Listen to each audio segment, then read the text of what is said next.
कृपया कहानी को पूरी सुने। कहानी अच्छी लगे तो लाइक एंड सब्सक्राइब जरूर करें। हम लोग नीची बिरादरी से थे। मेरे पापा को जैसे ही कोढ़ की बीमारी हुई, गांव के बड़े रईसों ने हमें गांव छोड़ने का फरमान सुना दिया। ये सुनकर माँ पापा को बहुत चिंता हुई कि जवान बच्चों को लेकर अब कहाँ जाएंगे। उस समय मैं 19 साल की और मेरा भाई 17 साल का था। शायद हमारी भलाई के लिए पापा हम सबको छोड़कर कहीं चले गए ताकि गाँव वाले हमें गाँव से ना निकाले। पापा को हमने बहुत ढूंढा पर पापा हमें कहीं नहीं मिले। रो पीट कर हम बैठ गए। वक्त गुजरता चला गया। 2 साल बाद एक दिन माँ के शरीर पर भी उसी तरह के निशान दिखने शुरू हो गए जैसे पापा के शरीर पर थे। हमने खूब इलाज करवाया मगर माँ की बीमारी ठीक नहीं हुई।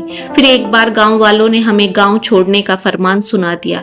इस बार हम माँ को नहीं खोना चाहते थे, इसलिए हम अपना गांव वाला घर कौड़ियों के भाव बेचकर गांव के बाहर एक छोटा सा घर बनाकर रहने लगे। मैं कुछ भी करके अपने भाई की पढ़ाई और माँ का इलाज बीच में नहीं रोकना चाहती थी, इसलिए मैंने घर घर झाड़ू पोछा और बर्तन करने का फैसला लिया। मैं गांव के कई घरों में गई ताकि मुझे काम मिल सके, लेकिन सभी ने मुझे काम देने से इनकार कर दिया क्योंकि मेरी माँ को कोढ़ की बीमारी थी। ऊपर से मुझे गाँव के आसपास दिखने को भी मना कर दिया।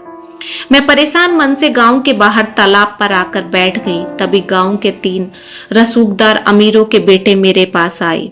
ओए देख, एक रात के 500 देंगे, बता मंजूर है? मेरी माँ को कोढ़ की बीमारी है साहब, शायद आप भूल गए हो। मैंने उनसे धीरे से बोला, हमें पता है कोढ़ छूने से नहीं फैलता। तो ये बात आप अपने घर वालों को भी बता सकते हैं ना? उन्हें बता देंगे तो तू हमारे साथ सोने को कैसे तैयार होगी? पैसे के लिए तुझे हमारे साथ सोना पड़ेगा, तेरी मजबूरी है। बोलकर तीनों जोर जोर से हंसने लगे। मेरे पास अपना जिस्म बेचने के अलावा कोई चारा नहीं बचा था, इसलिए मैंने उनसे अपने जिस्म का सौदा कर लिया। पुलिया पार पुरानी हवेली पर वे मुझे ले गए और बारी बारी से मेरे जिस्म के साथ खेले। जितना मुझे काट और नोच सकते थे उतनी देर मुझे दर्द देकर, फिर हार थक कर मुझे 500 रुपए देकर वे चले गए। अपने दर्द को मुस्कुराहट में बदलकर मैं घर पहुंची। दीदी मास्टर साहब ने मुझे स्कूल से निकाल दिया क्योंकि मेरी फीस जमा नहीं हुई। छोटे भाई ने मुझसे कहा। मैंने 200 रुपए उसके हाथ पर रखते हुए बोला, जाकर अपनी फीस जमा कर दे। लाली, तेरे पास इतने पैसे कहाँ से आए? माँ ने मुझसे पूछा। माँ, मेरी झाड़ू पोछे बर्तन की नौकरी लग गई एक घर में, उन्होंने 500 रुपए एडवांस दिए हैं।